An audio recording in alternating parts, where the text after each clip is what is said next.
So let's start with a brief intro to self-sovereign identity.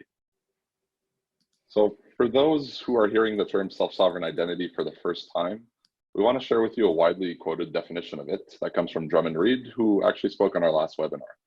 And Drummond's contributions have been instrumental in pushing SSI forward. So Drummond describes SSI as lifetime portable identity for any person, organization, or thing that does not depend on any centralized authority and could never be taken away. So we know that SSI could be complicated to grasp, and we believe a lot of this is due to the focus on the tech first. So we're not here today to discuss the tech in detail, as we don't think the technology should be on the front line here. It's only an enabler for a lot of the benefits that comes from SSI. So we're going to expand on those benefits through our live discussion in a little bit, but before we get there, we want to help you understand the basics of SSI, as described in this quote, by putting into a real-world scenario. So let's meet Jimmy. So Jimmy is about to start graduate school at the University of Toronto. He just moved to Toronto and found a good deal for an apartment rental. So he contacted a real estate broker and he had a good initial conversation with them. So the broker will now need Jimmy to provide certain information so that they could assess his eligibility before renting the unit to him.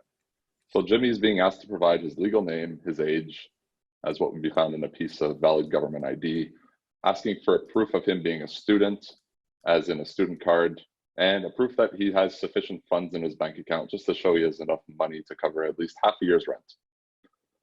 So Jimmy does have a valid driver's license from back home, way out in British Columbia, which contains his legal name and his age. So he also received his student card in the mail that has the status of him being a student and the expiration date from 2 years from now from the University of Toronto. So like most people, Jimmy carries these two cards with him in a physical wallet. So that's good for those pieces of information. However, Jimmy doesn't have anything on him that could prove that he has sufficient funds. So to get the proof of funds, Jimmy needs to go to the bank where he just opened up an account. So at the bank, a representative prints out a statement for Jimmy that displays his bank balance within his checking account. Jimmy stores the statement in a paper folder and leaves the bank. So now Jimmy has everything he needs. He goes to the broker. He presents the original copies of his driver's license, student card, and banking statement. So the broker verifies his original documents and makes photocopies of each of them. Satisfied with the documents, the broker now tells Jimmy that they'll need a couple of days to process everything and they'll call him back once they're done. So Jimmy goes back home with his documents, leaves the photocopies with the broker. And a couple days later, Jimmy gets a phone call from the broker who says, you know what, everything checked out and they'd love to rent the apartment to him. So Jimmy now goes back to the broker's office to sign a rental agreement. He gets a copy of the fully executed agreement while the broker keeps their copy as well, which is kept alongside Jimmy's other documents in their folder. Jimmy doesn't really know how long the broker will keep the documents and if they're going to keep them safely. But anyways, Jimmy puts his copy of the agreement in the same folder on his side with his bank statement, which he'll throw in a drawer in his desk later. And so really, this is how things are done today. So let's see now how Jimmy's journey would look like if we threw SSI into this mix. So many things would stay similar with SSI, but a lot better. So Jimmy would still have a wallet, but instead of a physical one, he would have a digital SSI wallet installed on his smartphone. And instead of having physical copies, Jimmy's driver's license and student card would be in his SSI wallet in a digital format. Instead of getting a printed copy of his bank statement, Jimmy could ask the bank to send him a digital copy directly to his wallet so that he doesn't have to go to the bank himself in person, and he doesn't have to store the printout afterwards either. So now Jimmy has all the information needed to go back to the broker, but in a digital format. So now knowing Jimmy has everything needed, the real estate broker would send Jimmy a proof request. So upon receiving this request, a notification would pop up in Jimmy's smartphone, and you could see the detailed information of this proof request shown here on this slide. So the real estate broker is not expecting to receive complete paper credentials or documents that contain pieces of information, but only the information itself at a minimum level. So knowing he has all the information and being comfortable sharing it with the real estate broker, Jimmy accepts the request, and then the broker would immediately receive the information on their end. So after receiving Jimmy's information that proves his eligibility, the broker happily decides to rent the apartment to Jimmy. The broker executes the rental agreement signature on their end and sends the agreement directly into Jimmy's wallet. So Jimmy reviews the agreement inside his wallet and accepts by signing it with his digital signature. Then the fully executed agreement is stored inside of his wallet. The broker would also have the same agreement on their system, alongside this very limited information they have about Jimmy. And that's it. It's that simple.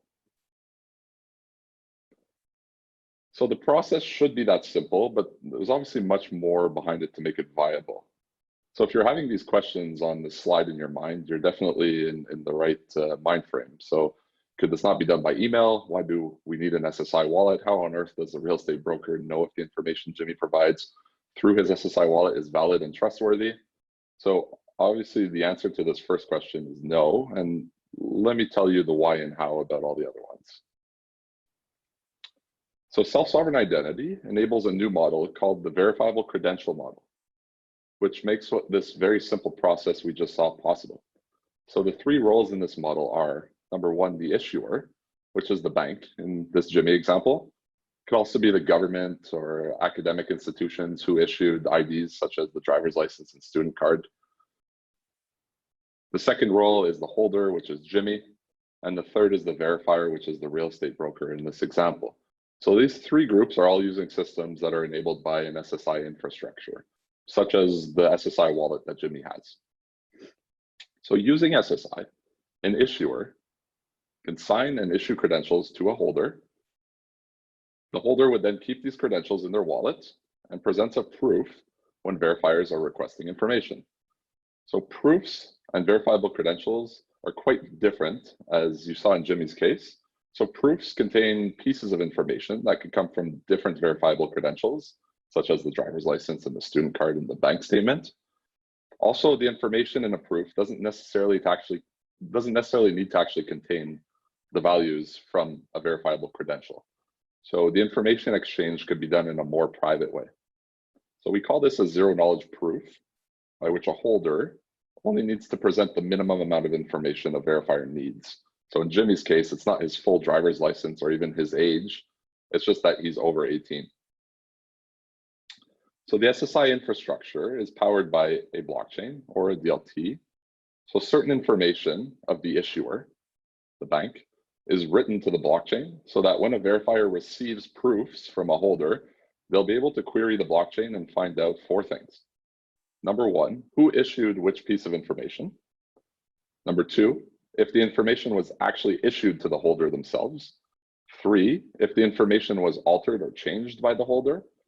And lastly, four, if the information is still valid upon receipt. So self-sovereign identity enables a thing called trust over IP, since the trust is really built right into the system here. And for that reason, there doesn't need to be any integration between the issuer and the verifier, as long as their systems are compatible with an SSI infrastructure. So now that we have here and we know the logic behind the verifiable credential model, let's go back to Jimmy's story and see how SSI can make his life easier in the digital world. So once Jimmy's school semester starts, he decides to save some time by shopping for his groceries online. So he opens up a website of a popular grocery platform called Instacart. So to use this service, Jimmy needs to set up an account with Instacart. Now, since Jimmy hates having so many different accounts that require him to remember or note down passwords, and Jimmy doesn't want to use the same password across different sites for security reasons, the easiest option for him is to use Facebook, which he's usually logged into anyways. So Jimmy signs into Instacart through his Facebook login. And really now Facebook knows Jimmy is using Instacart. So Jimmy isn't really aware of the data Facebook is collecting from him or how they're using it. However, Instacart, it's easy, and Instacart is one of the only sites isn't one of the only sites that Jimmy uses Facebook to log into, as there are many more, which means Facebook actually knows quite a lot about Jimmy. So this is what we call the federated identity model, and it has become very common nowadays as it makes managing credentials simpler for people. But really, does Jimmy want to have this intermediary and third wheel in every conversation he's having? Probably not. So let's see how it could be done differently and better when Jimmy starts using his SSI wallet. So now, since most websites only really require an email address to set up an account, Jimmy could use his SSI wallet that contains a verified email address credential to log into many websites without setting up any passwords. So he can now communicate directly with the sites without needing to talk to Facebook. So here's how it would work. So when Jimmy uses Instacart for the first time, he clicks the Continue with SSI Wallet option that you can see in red here. He'll then have a QR code that's generated to scan using his SSI wallet. So Jimmy takes out his phone, accesses the wallet through Touch ID. He then uses the camera function in the wallet to scan the QR code on his laptop. So once the scan is done, a message pops up asking Jimmy if he's trying to log into instacart.ca for the first time using his wallet, and Jimmy clicks, yes, I am. Then another message would pop up asking if Jimmy approves Instacart's request to access his email address. So Jimmy clicks, yes, I approve. And voila, he's successfully logged into his Instacart account. So since Instacart could recognize his wallet now, because they've built a connection, the next time Jimmy logs in, he'll be able to do it even quicker. So this is a very simple use case of self-sovereign identity, the passwordless authentication, but we hope it gives you a better idea of how powerful SSI is. So back to Drummond's definition that we started with. We hope some of the main ideas of SSI are better understood now after this story, such as the portability and decentralization. So think of Jimmy's case again. By having all kinds of verifiable credentials inside his digital wallet, as more vendors adopt SSI, Jimmy will be able to leverage this information from one vendor with another at his own discretion. So even if some of these vendors may stop their operations at some future point of time, Jimmy's verifiable credentials will still sit tight in his wallet and could continue to be trusted and used. So Jimmy's story was very simplified, a very simplified explanation of SSI. And we do want to thank John Phillips and his team at 460 Degrees as they inspired us to explain SSI this way through a simple story. Hopefully we could hear your feedback on this story and how we could tell it better.